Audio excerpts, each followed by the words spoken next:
o Senhor Jesus continue nos ajudando, né? Amém? Estava dizendo para uns jovens, né? Uns jovens, a razão pela qual João escreveu para eles que eles são fortes, os mancebos. E aí nós estávamos lembrando aqui na hora da preliminar, foi muito alegre, muito animada, de que a pessoa quando é nova, quando é jovem ainda, ela deve estar no extremo da vida vivida, do zelo, da pontualidade, da oração, da leitura. Você está vendo aí o irmão dizendo que a mãe dele até fala, vai deitar, é hora de dormir, já é meia-noite. E ele é agarrado com as mensagens, lendo só mais uma mensagem. Porque depois que cansa, depois que fica velho, não dá conta mais disso. E a tendência também é vir para o centro. Se a moça é nova, zelosa, gosta das coisas tudo limpas, e comida na hora, e bem feitinha, vasilha tudo limpa, quando ela se cansa, não tem jeito de recuar, mas fica no centro. É melhor errar o alvo acima, né, do que abaixo. E quando vem o cansaço da vida, aquela maturidade, que acaba aquela motivação, aquela vaidade das coisas, a pessoa fica no centro. E se ainda novo, for relaxado, for descuidado, preguiçoso, e assim por diante, quando envelhece, quando amadurece, a tendência é ficar mais aquém ainda. De forma que a mocidade, ela deve estar sempre além. No fervor, na alegria, no zelo, no trabalho. Tinha um grupo de jovens cantando aqui no átrio hoje. Cantando fervorosamente. Isso podia acontecer frequentemente. Não lá, assim, de vez em quando. E haver mais ânimo, mais entusiasmo, porque quando amadurece, quando vem o cansaço, a pessoa, se estava aquém, fica mais aquém. Se estava além, então vem às vezes para o lugar certo. É uma lei, isso opera de uma maneira exata mesmo. Você pode estar certo disso. Nós vamos ler a Bíblia em Hebreus capítulo 4, verso 14 ao verso 16, que aliás é a leitura oficial de segunda-feira à noite, da reunião de oração. Se você tem câncer, é um desafio, um autodesafio.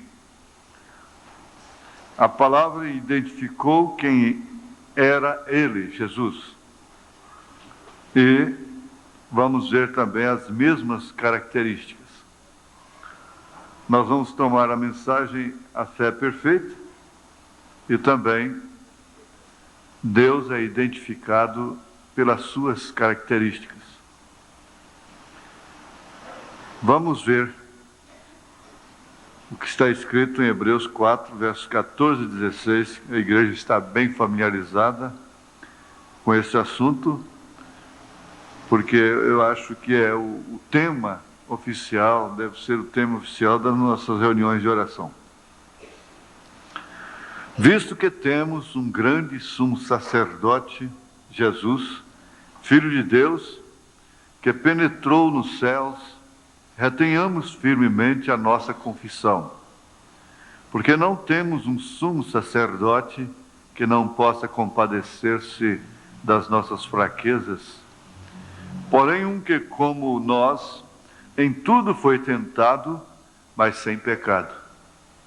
Cheguemos, pois, com confiança ao trono da graça, para que possamos alcançar misericórdia e achar graça, a fim de sermos ajudados em tempo oportuno. Senhor, Só tu podes vivificar a palavra. Nós sabemos que ela não passaria de uma leitura qualquer, se o Senhor não a vivificasse. E é isso que nós precisamos, é disto que nós necessitamos, é disto que nós temos a real e verdadeira necessidade, da vivificação daquilo que cremos, da letra, porque somente ela mata, mas o Espírito vivifica, dá vida e vida abundante. Pedimos com perdão dos nossos pecados, que tu fazes mais isto por nós, coroando esse dia que, segundo percebemos e segundo cremos, foi um dia de grande bênção para a tua casa, para o teu povo, para a tua igreja. Em nome de Jesus Cristo, nós te suplicamos, abençoe-nos. Amém. Amém. Cheguemos, pois, com confiança ao trono da graça, para que possamos alcançar misericórdia e achar graça, a fim de sermos ajudados em tempo oportuno. Cheguemos, pois, com confiança. Aqui mesmo, Paulo diz,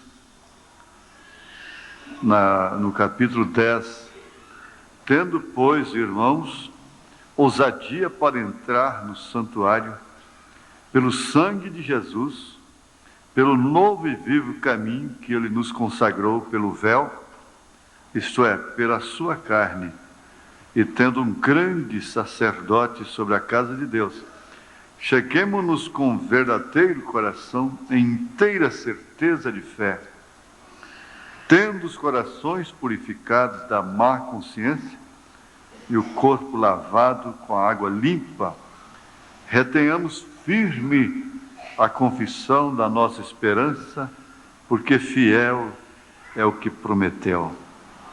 E consideremo-nos uns aos outros para nos estimularmos à caridade e às boas obras. Cheguemo-nos, pois, com confiança ao trono da graça. Tem misericórdia de mim, ó Deus, segundo a tua benignidade. Apaga as minhas transgressões, segundo a multidão das tuas misericórdias. Lava-me completamente da minha iniquidade e purifica-me do meu pecado, porque eu conheço as minhas transgressões e o meu pecado está sempre diante de mim. Contra ti somente pequei e fiz o que a teus olhos parece mal, para que sejas justificado quando falares e puro quando julgares. Eis que em iniquidade fui formado, e em pecado me concebeu minha mãe. Eis que amas a verdade no íntimo, e no oculto me fazes conhecer a sabedoria. Purifica-me com esope e ficarei puro.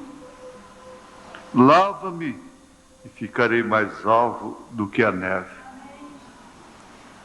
Faz-me ouvir júbilo de alegria, para que goze os ossos que tu quebraste. Esconde a tua face dos meus pecados e apaga todas as minhas iniquidades. Cria em mim, ó Deus, um coração puro e renova em mim um espírito reto. Não me lances fora da tua presença e não retires de mim o teu Espírito Santo. Torna a dar-me a alegria da tua salvação e sustém-me com espírito voluntário. Quem deu crédito à nossa pregação? E a quem se manifestou o braço do Senhor? Porque foi subindo como renovo perante ele, e como raiz de uma terra seca, não tinha parecer nem formosura. E olhando nós para ele, nenhuma beleza víamos para que o desejássemos. Era desprezado e o mais indigno entre os homens, homem de dores, experimentado nos trabalhos, e como um de quem os homens escondiam o rosto, era desprezado e não fizemos dele caso algum. Verdadeiramente ele tomou sobre si as nossas enfermidades e as nossas dores levou sobre si, e nós o reputamos por aflito, ferido de Deus e oprimido. Mas ele foi ferido pelas nossas transgressões e moído pelas nossas iniquidades.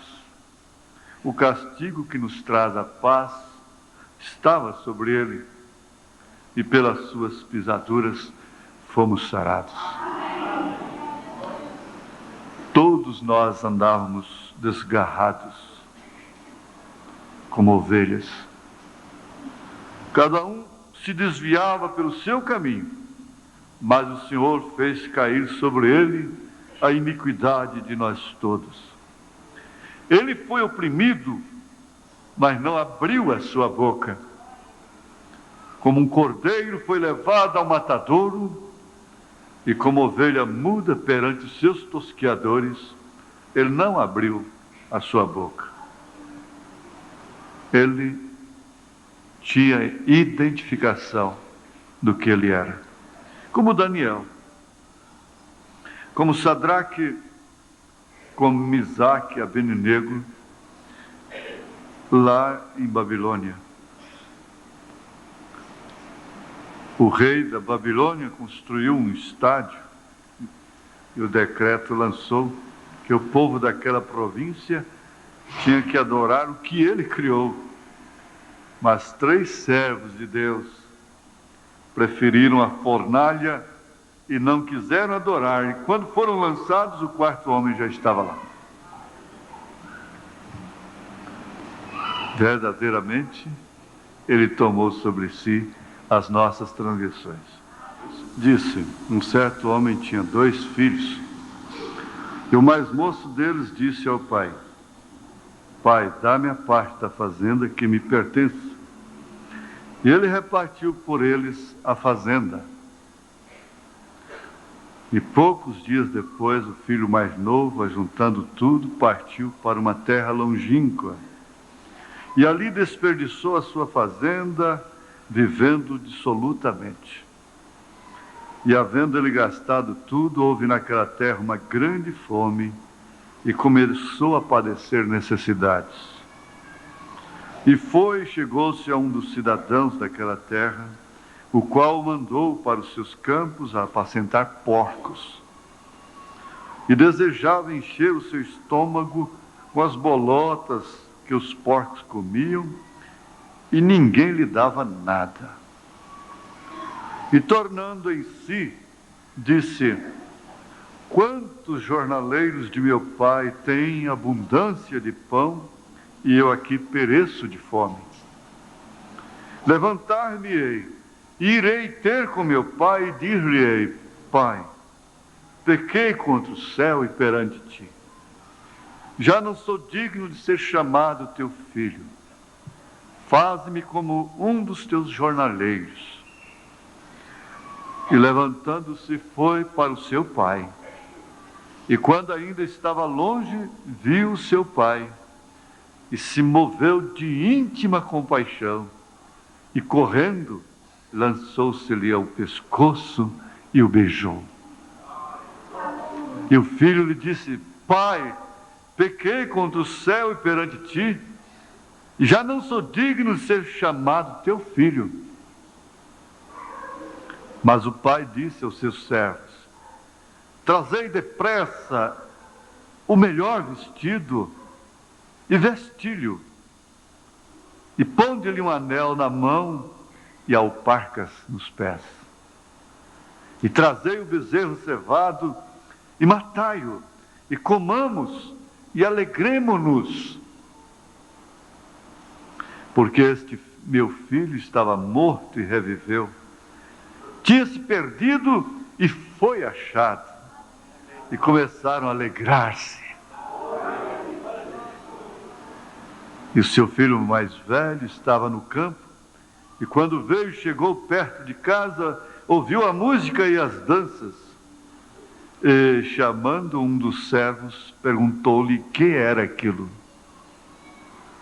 E ele lhe disse: veio teu irmão e teu pai matou o bezerro cevado, porque o recebeu são e salvo. Mas ele se indignou e não queria entrar. E saindo, o pai estava com ele. Mas respondendo, ele disse ao pai: eis que te sirvo há tantos anos sem nunca transgredir o teu mandamento, e nunca me deste um cabrito para alegrar-me com os meus amigos. Vindo, porém, este teu filho que desperdiçou a tua fazenda com as meretrizes, mataste-lhe o bezerro cevado.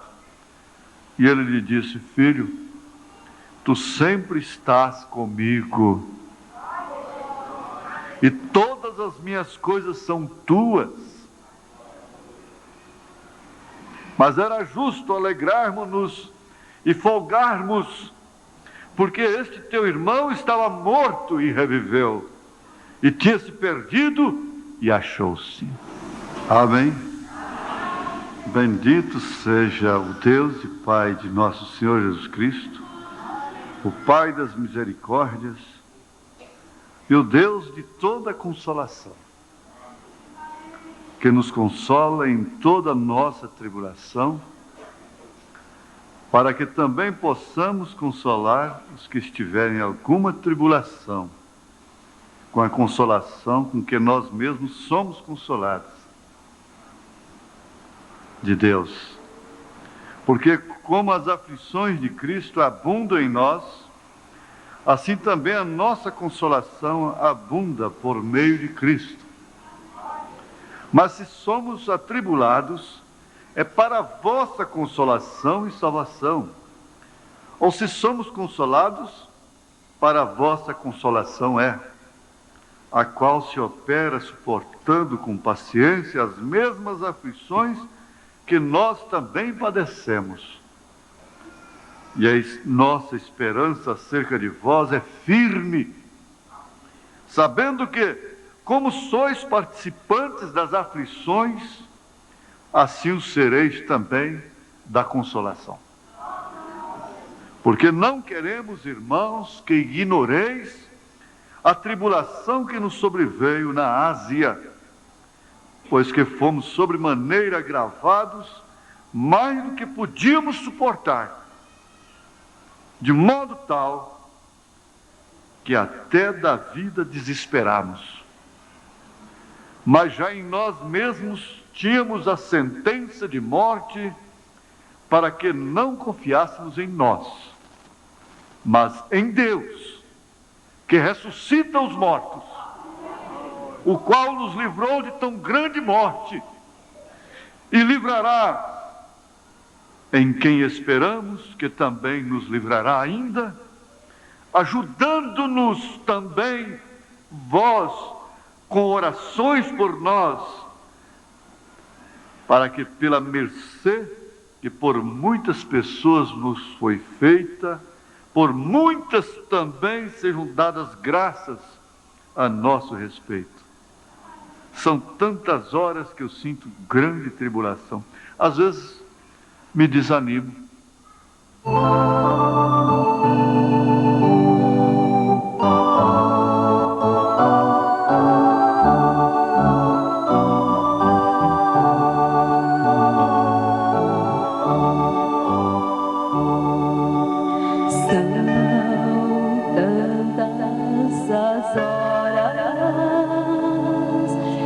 Sinto grande grande tribulação, às vezes me desanimo, pensando até em parar, mas logo o Senhor vem falar comigo, mostrando-me todo o seu querer. Querendo-me para si, traçando planos pra mim.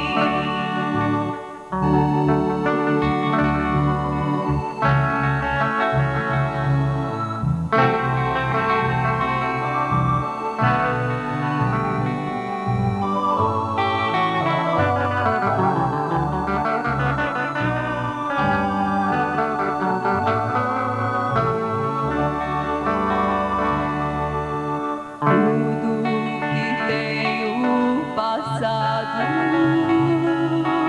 tudo que tenho sofrido, Deus preparou pra mim, pois o gozo virá, eu sei.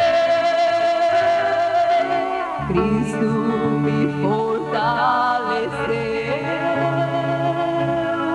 Ele me considerou fiel, chamando-me para servir. Ele é tudo para mim. Jesus é tudo para mim. Encheu a minha vida de poder e paz real. Te amo, Jesus, meu Senhor. A ti todo o meu louvor. Te amo, Senhor.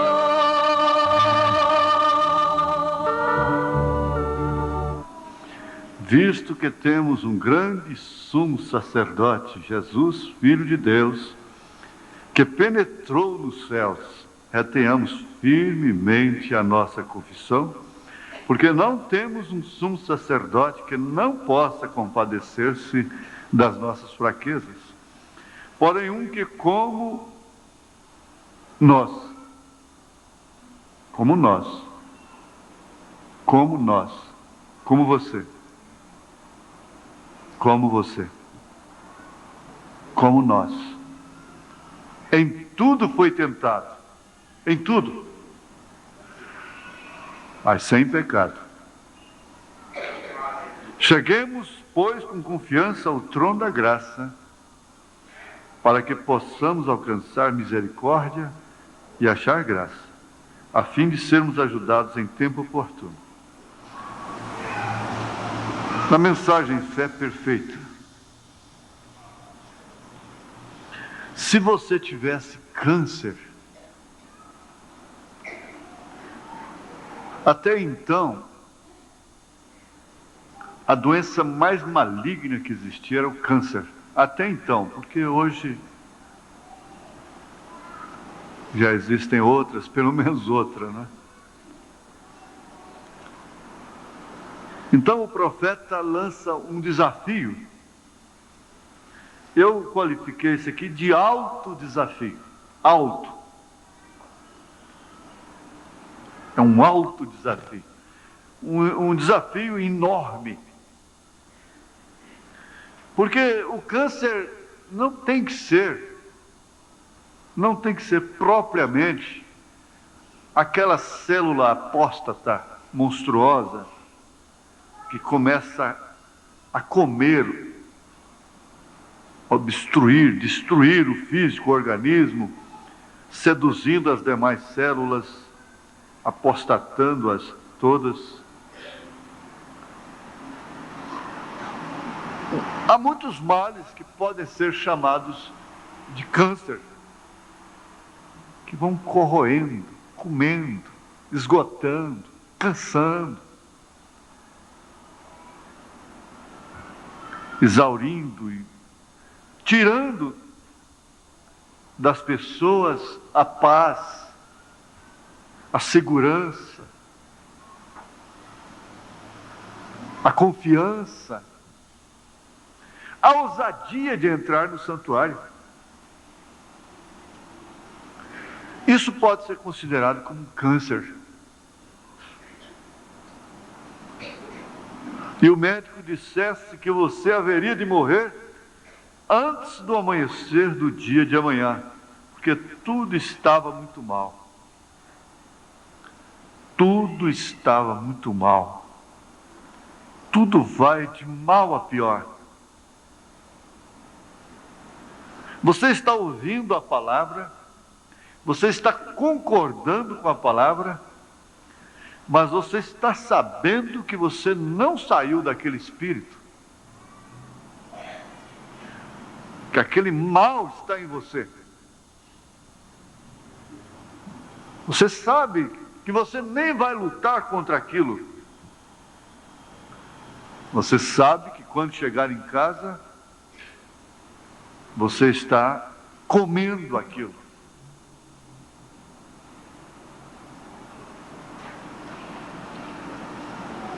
Muito embora ouvindo, lendo, vendo estas coisas, você concorda com elas. Você está de acordo. Parece que você é duas pessoas. Uma que concorda com toda a palavra e outra que concorda com toda a dependência, com todas as circunstâncias, com todos os males.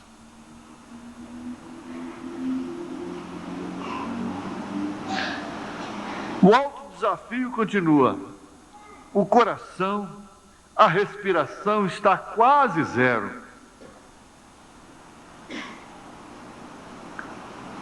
Isso você pensa também no sentido espiritual.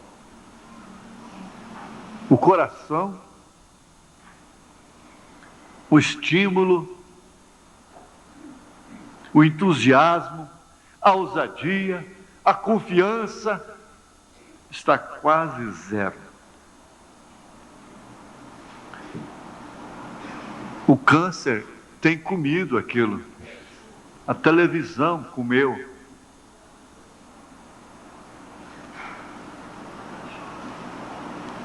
A prosperidade comeu. As circunstâncias comeram. Estão comendo, corroendo, roubando. A mulher comeu aquilo. O homem comeu aquilo. O namorado, a amiga, a amiguinha que apareceu, a namorada, a escola comeu aquilo. Mas você vai notar que lá em Babilônia esse câncer não conseguiu comer.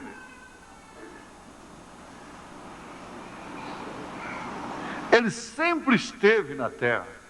Ele esteve lá no Egito, tentando corroer, comer a perfeição, José, o tipo verdadeiro de Cristo.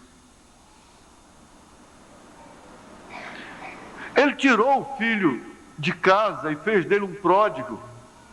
Ele gastou tudo com as meretrizes e chegou ao ponto de desejar comer as bolotas de porcos porque ele não tinha nada para comer. E chegou a desejar se estimular com o programa do malandro, do Faustão, da Xuxa, do eu cito porque o irmão Breno citou nomes também, do Chico Anísio, da Angélica, comer as bolotas de porcos, que os porcos estão comendo. E às vezes você chegou até a pensar, sabe, eu estou agindo como um corvo, vou ali como milho, grãos com as pombas, e de repente chego aqui, vou e me assento aqui e começo a comer essa carniça.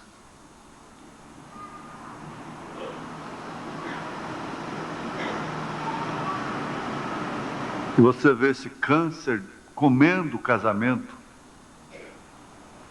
comendo a familiaridade,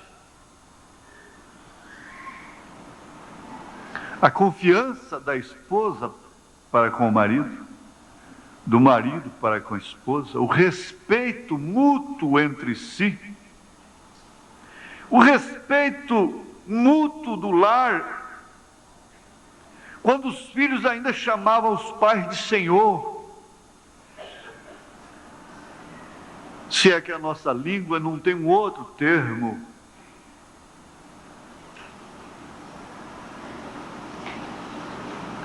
Porque eles têm senhoria. Eles estudam o que é senhoria. E não há ninguém que possa ter mais senhoria do que sua mãe, do que seu pai para você, humanamente falando.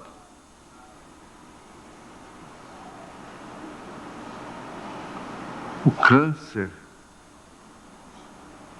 comeu,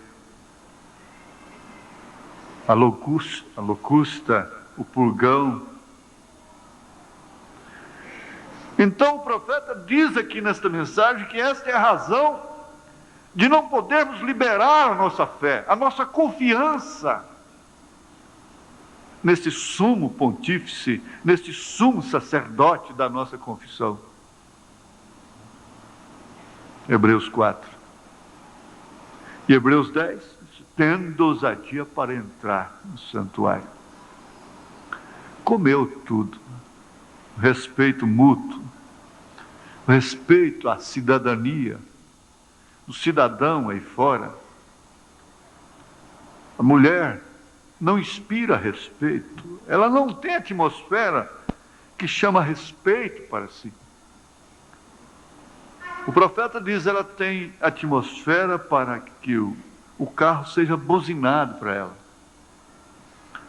que o homem assovie para ela e diga coisas vulgares, porque ela está andando e vestindo-se de uma maneira própria para aquilo. Comeu. E nós parece que nos encontramos até um tanto desvalidos, desanimados, quando vemos que essas propriedades, esses valores, estão se escorregando, saindo entre os nossos dedos. E vocês são pais, eu sei. Quantos pais estão me olhando aqui? Sabem o que enfrentam em casa? E que veem suas forças se esvaindo, se acabando. E mais do que isso, às vezes os filhos ainda têm o que lançar em seus rostos. E o Senhor, ou você, e você? O profeta disse que um filho nunca deve lançar no rosto do pai nenhum de seus erros, nenhuma de suas falhas.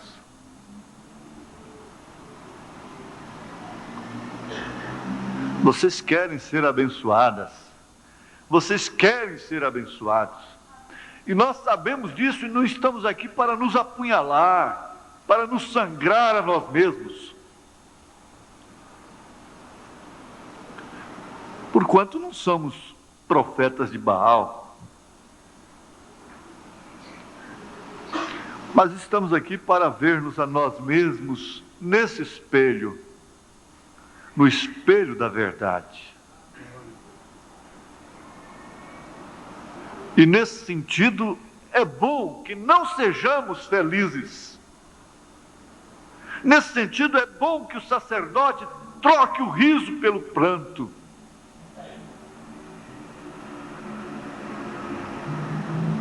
E o sacerdócio não está simplesmente em um homem. O sacerdócio está no corpo de Cristo, está na igreja.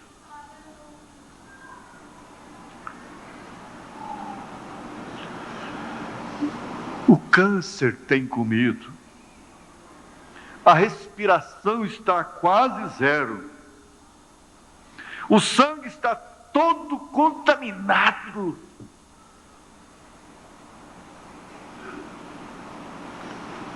O câncer já invadiu e já espalhou por todo o corpo. Esse é um alto desafio.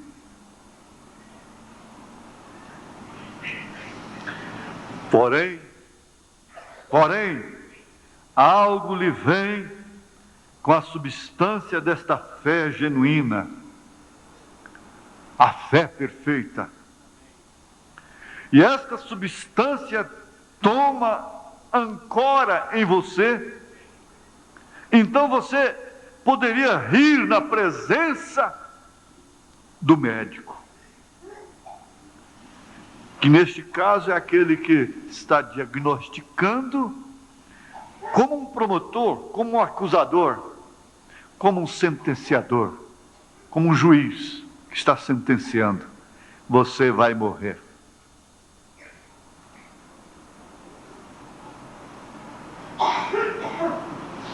Ele disse: você poderia rir na presença dele. Seria como Elias lá no Monte Carmelo, quando chegou ante aqueles idólatras e disse: por que não gritam um pouco mais forte?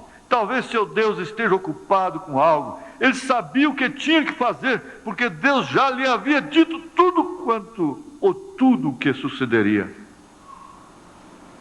Ele podia fazer aquele desafio, porquanto ele estava certo de Deus. Ela, a viúva, estava morrendo, estava cadavérica. A fome havia comido a sua carne, estava o couro e o osso, estava matando seu filho, como chegou até a morrer, mesmo depois que Elias entrou na sua casa.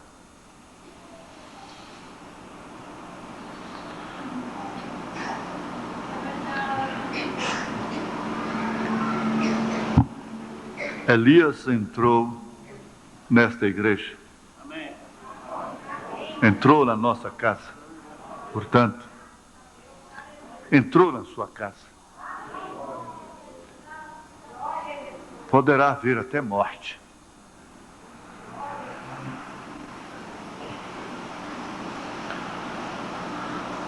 Mas a fé perfeita dirá: se houve morte com Elias lá dentro, houve também ressurreição.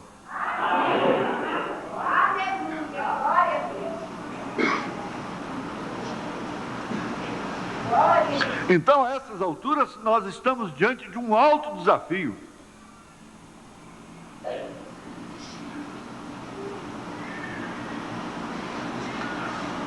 E eles tiveram a ousadia de aceitarem o desafio. E despejaram água no altar, encharcaram o altar, como que dizendo: o homem de Deus, o Elias agora está desapontado, está arruinado, está acabado. Qual o fogo que vai queimar nessa lenha? Outro dia eu perguntei aqui: quem já soprou fogo de lenha molhada? Nem seca. Não precisa de fósforo hoje mais nas casas. Se precisar de um fósforo para fazer uma mutuca, uma coisa, não tem. Acender uma vela, não tem.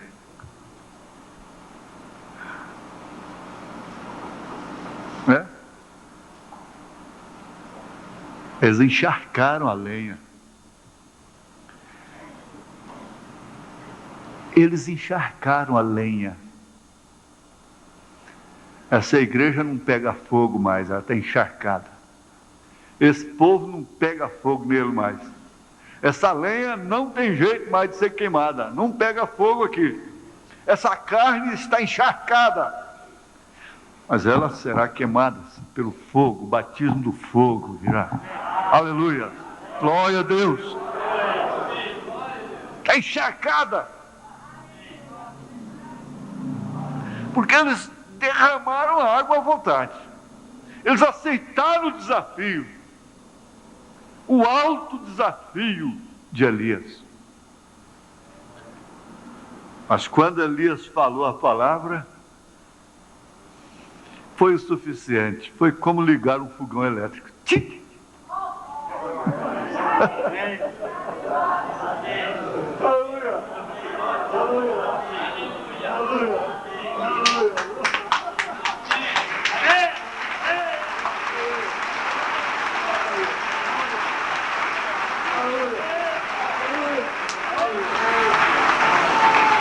Aleluia, glória a Deus.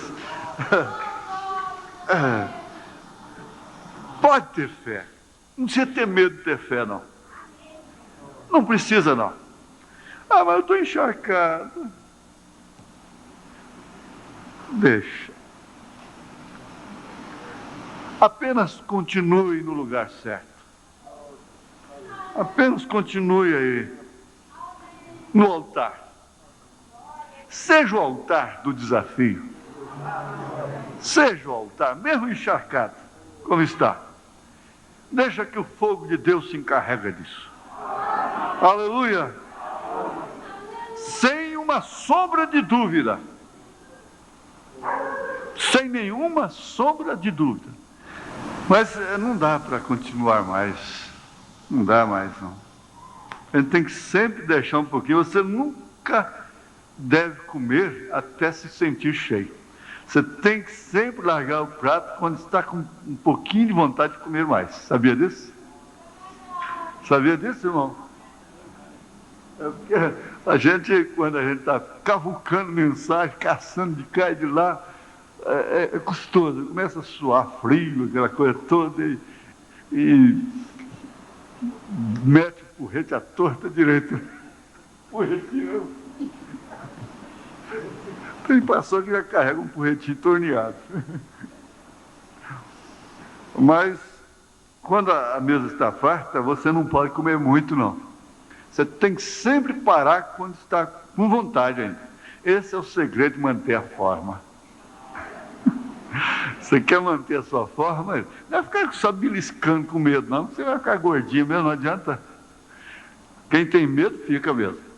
Não é isso, não. Comer, alimentar o suficiente. Eu até tenho um testemunho hoje aqui sobre alimentação, eu guardei lá dentro. Muito importante. E que não deixa de ser uma cobrança também, acho que essa semana sai esse mapa da alimentação aí, para nós, não é? E, porque se eu entrar aqui nas mesmas características, nós vamos demorar mais. Então vamos fazer o seguinte, você sabe de uma coisa, a lenha está encharcada, mas vem um batismo aí. Segundo a palavra de Elias. Mas não saia do altar, não. Não saia do altar, não. Na verdade, aquela lenha ali representa a nossa carne, a inclinação da nossa carne. Essa limitação, nós entendemos o que o profeta diz, que essa é a pior era que existe. Ninguém nunca lutou tanto desde a criança, a hora que nasce, quando ela é concebida. Essa fumaça que a mãe aspira ou respira, né, irmão? Respira, aspira, solta. Aspirar é soltar, respirar é, não é? É receber, é respirar. Então, já afeta pobre da criança lá no ventre. Nem um fumante acha... A pessoa mais mal educada que existe é o fumante. Ele tem que fumar dentro do avião, dentro do elevador, dentro do ônibus. E quem não fuma é obrigado a ser educado. Suportar o fumante. Mas é difícil. É deputado, é senador, presidente da República, é médico, advogado, doutores que têm que fumar dentro do avião. Põe lá um lado para não fumantes, outro lado para fumantes. De qualquer maneira, a fumaça dentro do avião, dentro do ônibus, e coisa assim. E às vezes a pessoa que não fuma está fumando uma média, dependendo do ambiente onde trabalha e vive, fumando uma média de 3 cigarros por dia. E tem aversão pelo fumo. Você já pensou? Que coisa terrível. Conforme o ambiente que vive, que trabalha, está fumando uma média de 3 cigarros por dia. Ingerindo aquela fumaça no ar ali, que às vezes nem está percebendo mais. Então é isso a vida. Essa é a pior era que existe. Mas também é a mais gloriosa.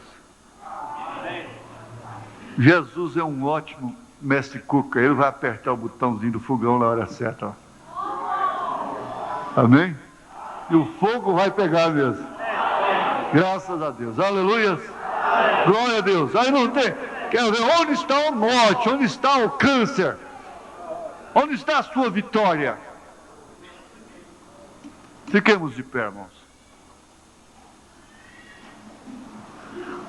O Senhor Jesus Cristo, o Deus Todo-Poderoso, que tem tido misericórdia de nós, continue nos guardando para aquela grande hora, aquele grande momento. Enquanto isso, mesmo que estejamos emagrecendo, perdendo as forças como Abraão e Sara estavam, mas crendo todo o tempo, tendo ousadia para entrar no santuário, na sua presença, crendo nesse tempo da graça, porque aonde abundou o pecado, superabundou a graça.